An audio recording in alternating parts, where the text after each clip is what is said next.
Hi, welcome back to the channel. Today we're going to be looking at a choro by Pernambuco. It's called Sons de Carrilhoes, which means sounds of bells.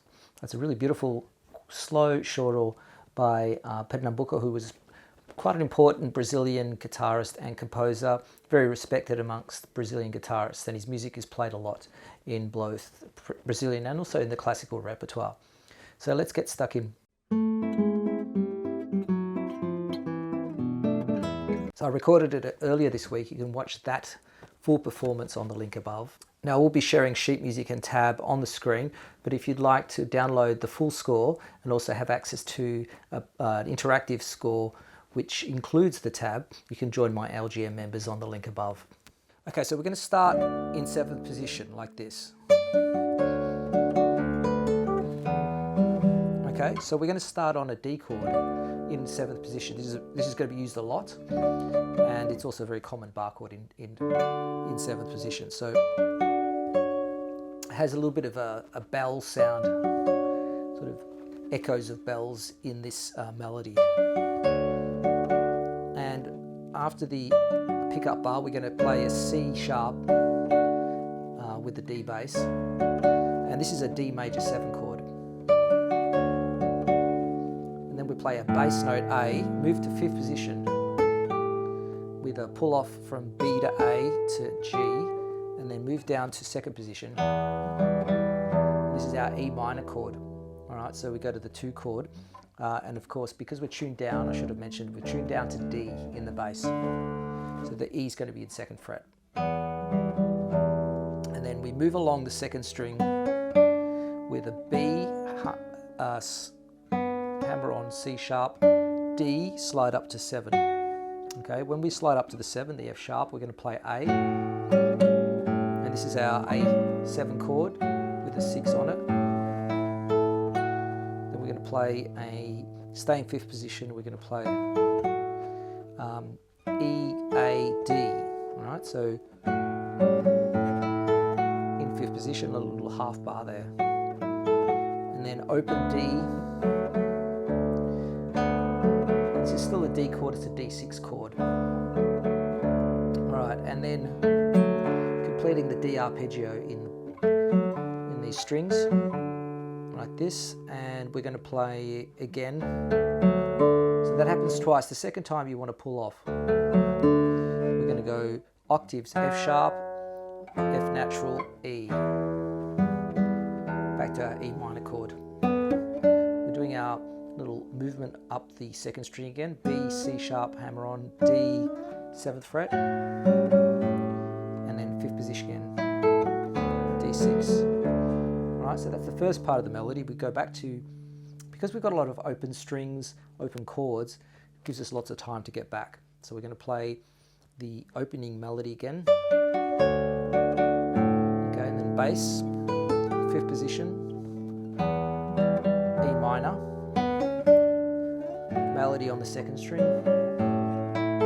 5th position, complete the D arpeggio. Now we're playing a D diminished arpeggio. Okay, so this is hammer on 1 to 4 on the 4th string, A, C, slide to D sharp, F sharp, A on the 5th. You're going to play that with the 1st finger, and then the B, and then we're going to do a little trill. Back to G, open 1st string, open 2nd string, 3rd string. So that's actually an E minor chord.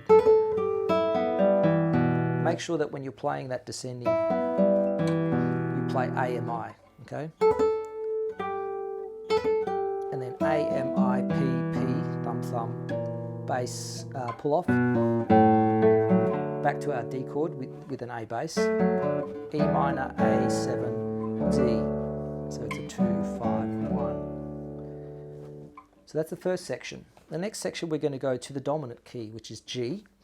And of course the G is now on the 5th fret because of the D tuning. The D goes to D sharp at the top, which is a sharp 5. And then we're going to go D7 with an A bass. This is all D7 chord. All right. So we go going from G to D, which is now the dominant. Okay, then we're going to play, so it's like internal melody, all right?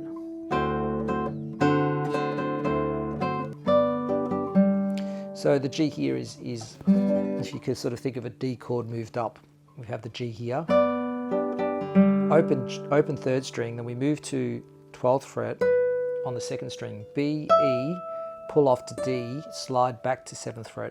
Then we're going to play the arpeggio like that.